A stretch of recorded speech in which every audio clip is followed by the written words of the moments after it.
Olha só, gente, semana agroambiental aqui do programa Fala Carlão e chegamos ao domingão aqui de encerramento da semana.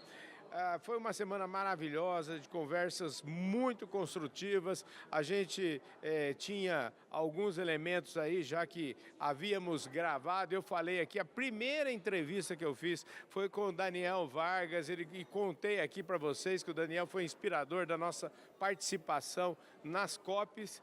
A gente também participou da Conferência Internacional Josué de Castro sobre segurança alimentar e combate à fome, um tema que está intrinsecamente ligado ao nosso tema agroambiental. E eu não poderia deixar de terminar essa semana. Eu comecei com o Daniel e resolvi até numa homenagem o Daniel, eu sempre falo que é a pessoa mais inteligente que eu conheço. Então eu abri essa entrevista sem nenhum demérito a todas as pessoas inteligentes que eu conheço. Aliás, todo mundo que passa aqui no Fala Carlão, eu tenho a impressão que é extremamente acima da curva, fora da curva completamente. Mas esse caboclo que está aqui do meu lado, ele é completamente fora do padrão.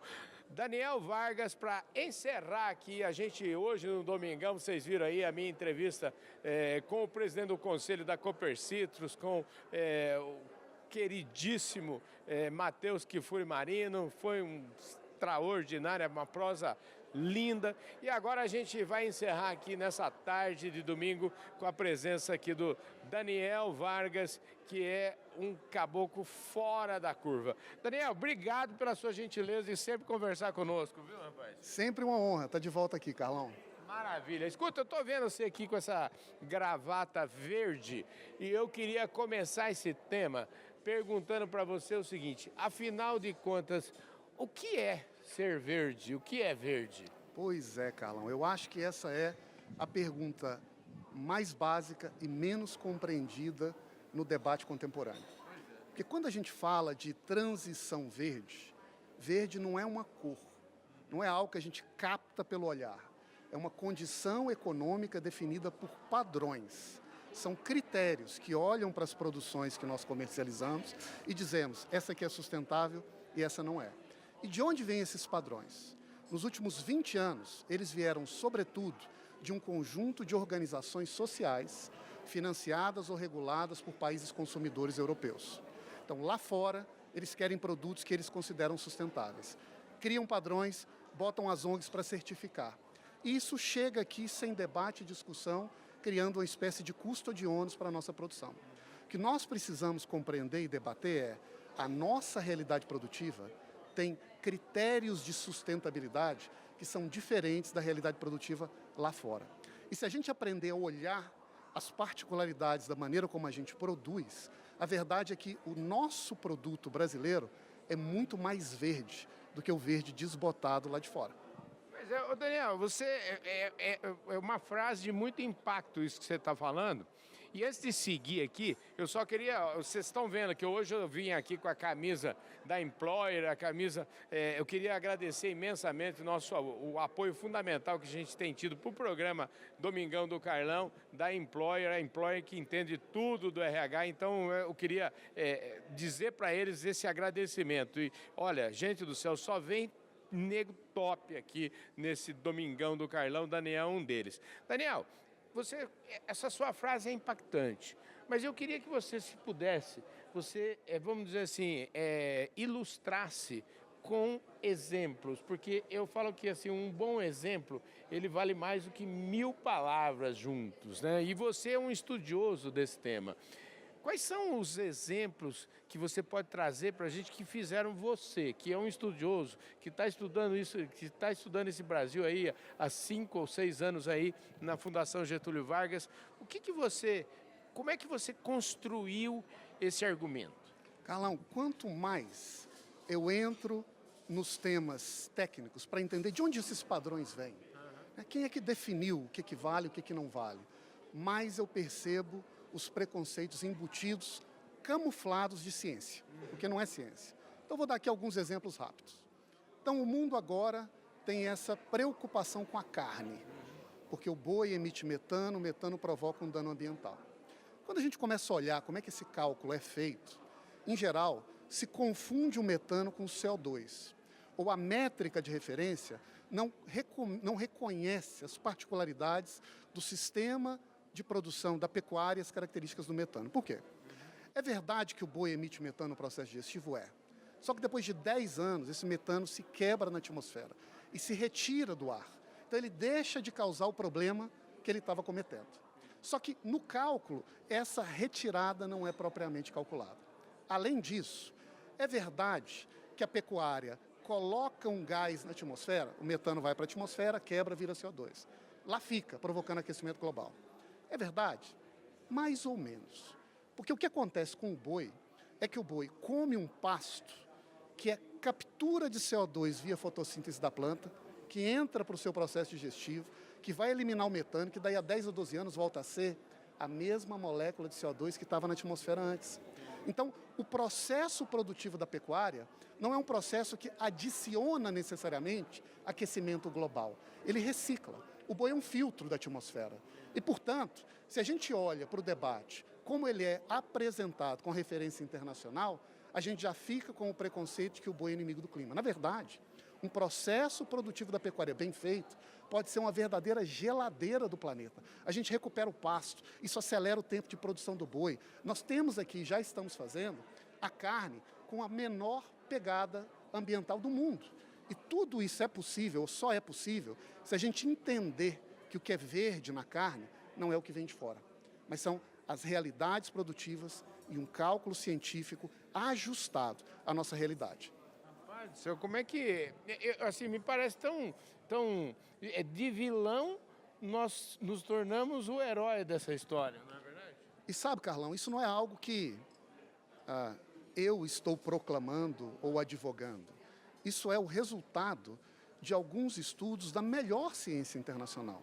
Então, há pouco nós tivemos aqui na conferência a fala do professor Miles Allen, que é chefe do Departamento de Física da Universidade de Oxford, que tem publicado vários estudos sobre o metano e que há pouco mesmo mencionou que a maneira como a gente calcula as emissões e a pegada da pecuária está profundamente equivocada, segundo ele mesmo.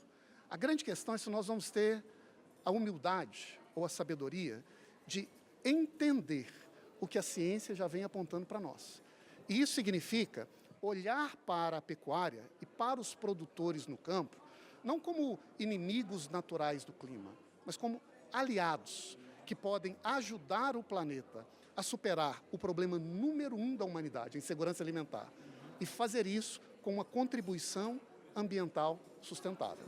Agora, você falou aí de humildade, né? E a gente, nesse debate aqui, a gente parece que nós temos... O mundo se transformou em dois lados. Mas o que a gente vê mesmo na mídia, na grande imprensa principalmente, eu só enxergo, pelo menos essa é a minha sensação, que só existe um lado. Quer dizer, parece que houve um cancelamento de quem produz no Brasil, quem produz no mundo inteiro, na América Latina. É um pouco, essa sensação minha é algo que eu estou exagerando? Eu acho que não, Carlão. Se formou ao longo dos últimos anos uma imagem no mundo de que o uso da terra é uma ameaça ao planeta. Então, quem vive dela, quem produz, é um criminoso em potencial. Então, nós precisamos nos preocupar com a biodiversidade, com o clima, com o equilíbrio ambiental, com as questões de gênero, com as questões sociais, e tudo isso tem o seu valor. Mas, quando nós olhamos só para esse repertório de problemas e colocamos todos na conta da terra, a gente acaba se esquecendo que a terra também é fundamental para nos alimentar. Então, é como se nós temos ali um elenco de problemas em que o produtor é responsável e culpado, e nos esquecemos que ele, na verdade, é o grande protagonista que abastece o mundo com comida. E sem comida não há debate, não há ordem, não há paz, não há segurança e não há sequer uma agenda sustentável que pare de pé. E o que nós estamos fazendo aqui, Carlão, é tentar superar esse narcisismo das pequenas diferenças, em que os pequenos grupinhos se juntam ou se unem, cada um olhando para os seus amigos, e criar um ambiente para, de certo modo, apresentar o que deve estar na base de todo esse debate mundial, de desenvolvimento, de inclusão e de sustentabilidade. E na base de tudo isso tem algo que que eu creio que une o mundo, que é a segurança alimentar.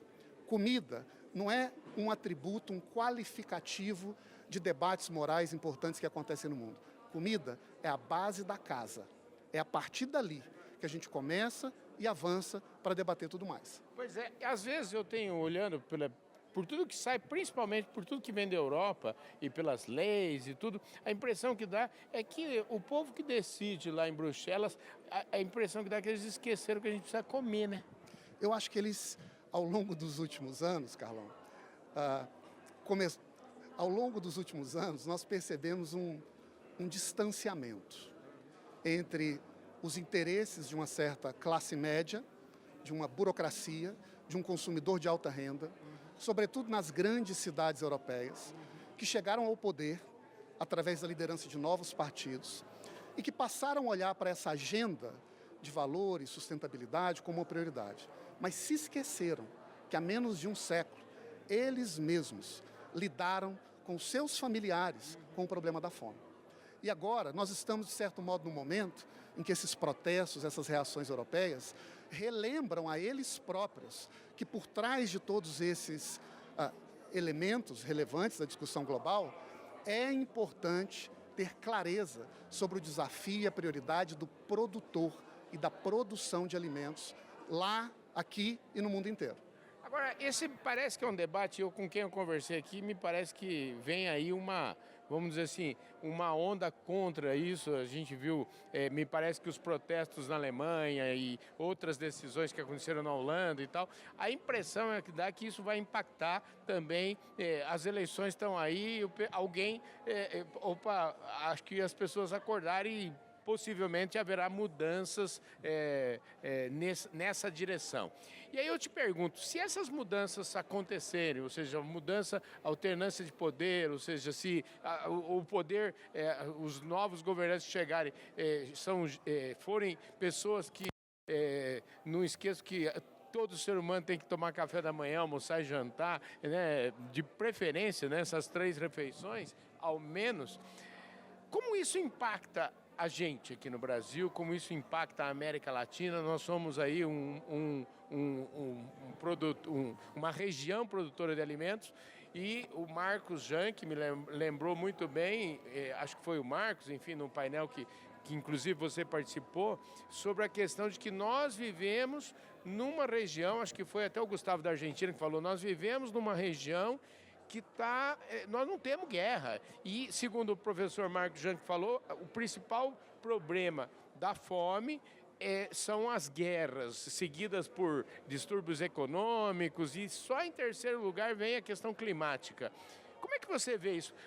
Isso pode trazer para nós uma oportunidade, algo importante aí. Como é que a gente está preparado para isso? Eu acho essa uma belíssima pergunta e que revela uma oportunidade que nós temos, Carlão. Primeiro, o que está acontecendo na Europa e no mundo é que as cartas do debate estão sendo embaralhadas. Então é como se a gente fosse distribuir as cartas para o novo jogo. E nesse novo jogo tem uma mudança, que a segurança alimentar entra na equação comercial com uma nova preocupação. Até há pouco tempo, muitas vezes quando a gente debatia quem é que vai produzir, quem é que vai comprar, a gente debatia pensando apenas na variável do preço. Então, se é mais barato produzir aqui, eu vendo para lá. Se é mais seguro produzir ali, eu vendo para lá. Agora, nós estamos colocando ao lado do preço a preocupação com a estabilidade, com a segurança. Porque não adianta eu te vender um bem de qualidade, sustentável e barato hoje e faltar amanhã. E na agenda global do alimento, a estabilidade, a segurança contra as volatilidades de guerra, de clima que seja, é tão ou mais importante do que o valor do produto na gôndola do supermercado. Então, nós colocamos ao lado da calculadora do mercado a calculadora da estabilidade ou da segurança produtiva. E é nesse ambiente em que a América Latina é hoje um palco de segurança produtiva sem comparação com o mundo. Dada a nossa história, a gente já sabe fazer, a gente já faz com estabilidade, a gente é rápido, a gente é inteligente para se adaptar, e isso nos coloca como um possível parceiro comercial altamente confiável para abastecer o mundo no futuro. Pois me parece que a gente está vivendo um momento de transformação. É hora da gente arrumar a casa, né, Daniel? E aí, quando a gente fala... eu sempre... Acho que ninguém mais é otimista, ninguém mais fala tão bem do nosso agronegócio, porque a gente conhece do que eu. Mas a gente sabe que também temos desafios. E é um pouco sobre esses desafios que eu queria aproveitar aqui da sua inteligência e do seu conhecimento de Brasil, que é outra coisa que eu queria que você destacasse aqui também, que a gente teve. Ontem eu entrevistei o Getúlio Cruz, que foi governador de Roraima, e eu falo assim, a gente não conhece o Brasil. Não. Ninguém no Brasil conhece o Brasil. E ele me fala assim, Carlão, não podemos tratar Roraima igual ao Pará, igual ao Acre, ou seja, todos os estados que compõem a Amazônia têm suas peculiaridades. Embaralhei tudo aí, você resolve esse embaralho que eu te dei. Carlão, quando a gente olha para um país grande como o Brasil, com diversidade de bioma, de sistemas produtivos, de cultura, nós podemos olhar para isso e dizer, isso é um caos ou essa é uma imensa oportunidade? De um país que tem variações e vocações produtivas alternativas e complementares. Eu acho que a grande questão é se nós seremos capazes de tornar essa diferença visível e, ao mesmo tempo, fertilizá-la. Nós não precisamos que a Amazônia seja São Paulo de meados do século passado para depois ser outra coisa. Nós podemos lá, reconhecendo as variações das Amazônias, criar oportunidades de produção e de crescimento próprias para a região, segundo os interesses e valores do seu povo. E olhar para regiões produtivas em outras partes do Brasil do mesmo modo. Isso significa aplaudir, reconhecer e fomentar as nossas muitas vocações. E se tem algo que nos une, é isso. Um país que abraça a natureza, que mistura inteligência com o solo, produz alimento, empreende e sabe fazer as coisas bem feitas. Então, eu sou otimista nesse sentido e nessa direção. Agora, é verdade, Carlão, que isso não cairá do céu.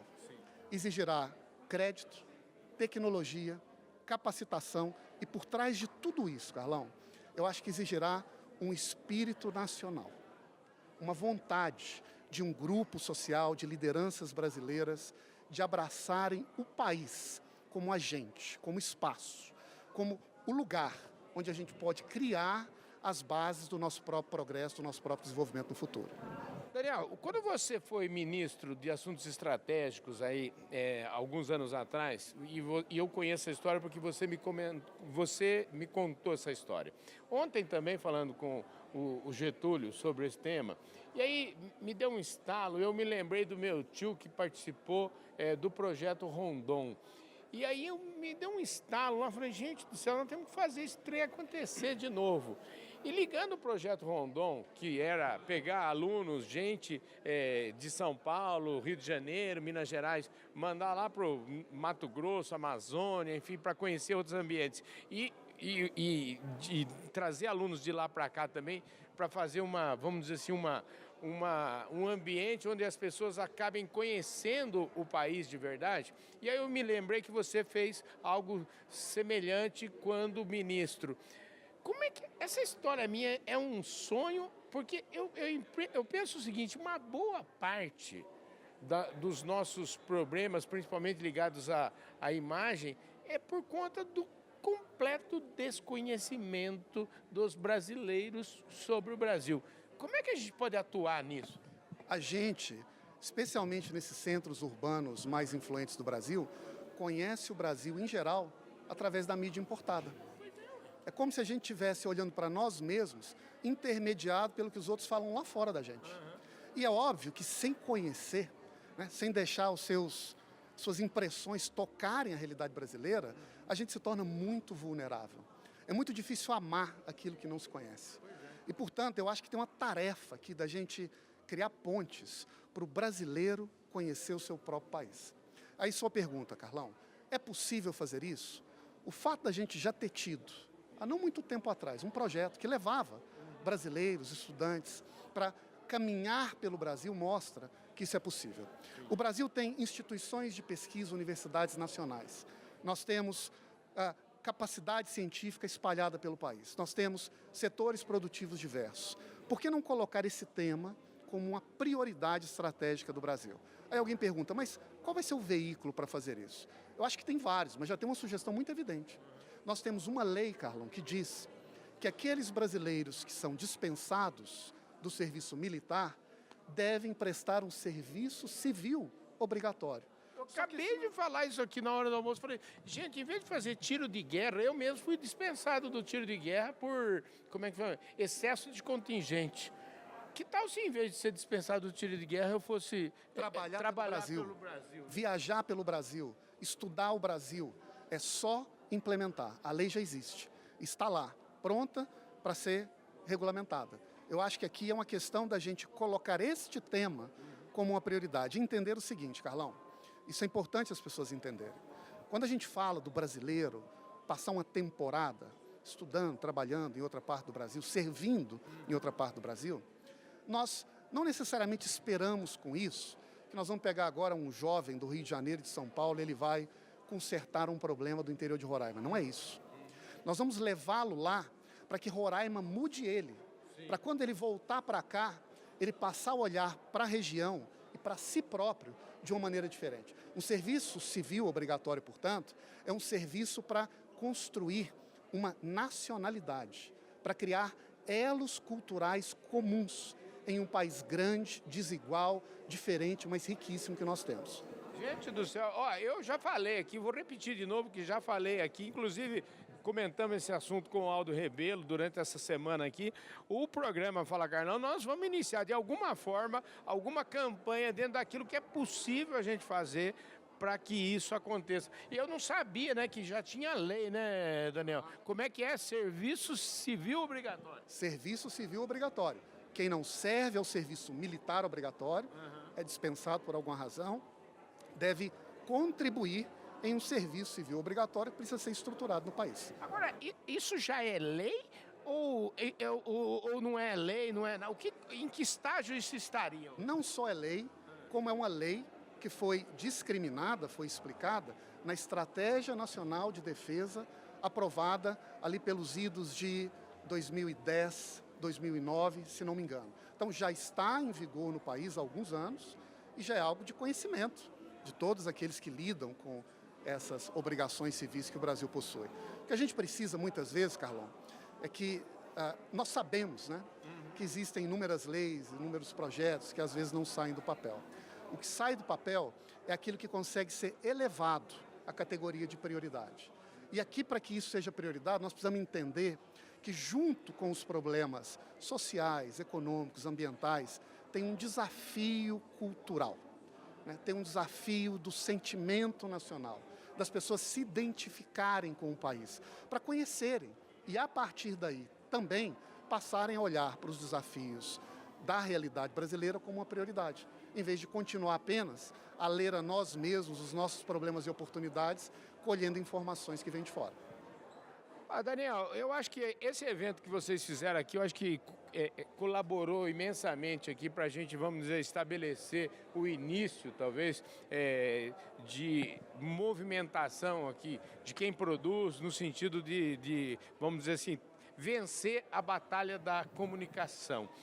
E aí eu queria que você agora, para a gente fechar, nós temos acho que mais uns 5 minutinhos aí, eu queria que você me falasse, se você pudesse fazer uma espécie de resumo do que aconteceu aqui, daquilo que foi mais relevante. Você é sempre um espectador privilegiado aqui, você esteve sempre na primeira fila.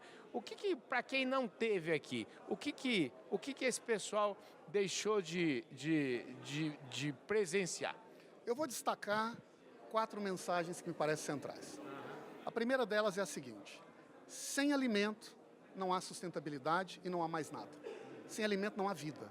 E, portanto, o alimento precisa ser a base das discussões dos demais problemas sociais e de desenvolvimento do mundo. Segundo, a produção precisa ser a prioridade da nossa agenda de segurança alimentar. Nós costumamos falar da segurança alimentar sob o viés da distribuição, do acesso ao alimento. Mas é a produção e o produtor que vai garantir um bem de qualidade e barato na prateleira do supermercado. Terceira ideia, o comércio internacional é fundamental para garantir a segurança alimentar do planeta nas próximas décadas. Ele é um mecanismo de circulação, não só de bens, mas de nutrientes. E nós precisamos reconhecer isso. Não é só olhar para a quantidade de coisas que são compradas e vendidas. É olhar para como esses nutrientes essenciais à vida humana circulam embutidos em produtos diferentes de países diferentes. E para isso a gente precisa de mais e não de menos comércio. E quarto, no Brasil, a Amazônia pode e precisa ser um espaço de produção de alimento com sustentabilidade. Isso é fundamental para o progresso e o avanço da região, mas é também um desafio estratégico importante para o Brasil. E a última mensagem, Carlão. Nós vimos aqui pessoas de diversas partes do mundo. Tem produtor, tem liderança de cooperativa, tem intelectual, cientista, tem categorias de pessoas diversas. Mas todos, Carlão, todos concordam que apesar das nossas diferenças, nós somos aliados em um objetivo comum: garantir a segurança alimentar e acabar com a fome nas próximas décadas. Maravilha, gente do céu. O Daniel é um craque, né? Ele não dá cuidado nenhum. E é o seguinte, eu queria agora agradecer aqui, ocupar um pouquinho esses minutos finais aqui, agradecer a presença do Daniel, agradecer todo mundo que esteve conosco aqui nessa semana agroambiental. Eu perdi a conta, gente. Foi muita gente importante que passou por aqui. Então a gente falou sobre tudo que impacta a produção de alimentos e agroambientalismo. Agroambiental é um tema do Brasil. O Brasil é uma potência agroambiental. Eu queria agradecer imensamente o patrocínio da Agrivale, que esteve conosco o tempo inteiro, desde o primeiro momento. Agradecer o André, o Max, enfim, mandar um abraço para todo mundo. Agrivale, vida gerando vida. Muito obrigado por vocês estarem conosco. Agradecer também Plataforma Agro Revenda, agradecer Absolo, agradecer Datagro. Muito obrigado, foi uma semana extraordinária. A gente não podia, nós abrimos a semana com o Daniel Vargas, estamos fechando a semana com o Daniel. Ô Daniel, e a gente se encontra na COP, né, Daniel?